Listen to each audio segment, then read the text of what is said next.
లైఫ్‌లో first time try చేశాను. చాలా బాగా కుదిరింది. నాకే కాదు ఇంట్లో అందరికీ కూడా నచ్చింది. మ్యాంగో సీజన్ రావాలంటే మళ్ళీ సంవత్సరం వరకు వెయిట్ చేయాలి. ఈ సీజన్ అయిపోయేలోగా ఒక్కసారి మ్యాంగో ఐస్ క్రీమ్ అయితే ట్రై చేద్దాం అనిపించింది. ఈరోజు ఇంకా స్టార్ట్ చేస్తాను ఫాస్ట్‌గా. పదండి ఎలా చేశానో చూసేద్దాం. ముందుగా ఒక కప్పు పాలని స్టవ్ మీద పెట్టుకొని మరిగిస్తున్నాను. తర్వాత 2 స్పూన్ల కార్న్ ఫ్లోర్‌ని వాటర్‌లో వేసి ఉండలు లేకుండా కలిపి పక్కన పెట్టుకున్నాను.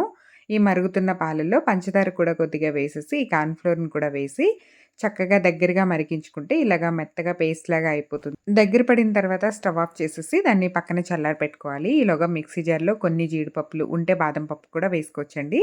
దీంట్లోనే ఫ్రెష్‌గా పాల మీద నుంచి తీసిన మీగడ వేశాను. మార్కెట్‌లోదైనా వేసుకోవచ్చు. మామిడికాయ కూడా కట్ చేసి దాని ముక్కలన్నీ దాంట్లో వేసి మెత్తగా గ్రైండ్ చేసుకున్నాను. తర్వాత చల్లారిన కార్న్ ఫ్లోర్ మిశ్రమాన్ని కూడా వేసేసి చక్కగా మెత్తగా గ్రైండ్ చేసుకుంటే స్మూత్ పేస్ట్ లాగా వస్తుంది. ఈ పేస్ట్‌ని ఒక బాక్స్‌లో వేసేసి నైట్ అంతా డీప్ ఫ్రిడ్జ్‌లో పెట్టేశాను. ఎర్లీ మార్నింగ్ చూసేసరికి ఐస్ క్రీమ్ అయితే రెడీ అయిపోయింది. దీంట్లో వేసిన కార్న్ ఫ్లోర్ అంత హెల్తీ కాదు కాబట్టి రెగ్యులర్‌గా చేసుకునేవాళ్ళైతే కార్న్ ఫ్లోర్ తగ్గిచ్చేసి దాని బదులుగా పాల పొడి వేసుకోవచ్చండి.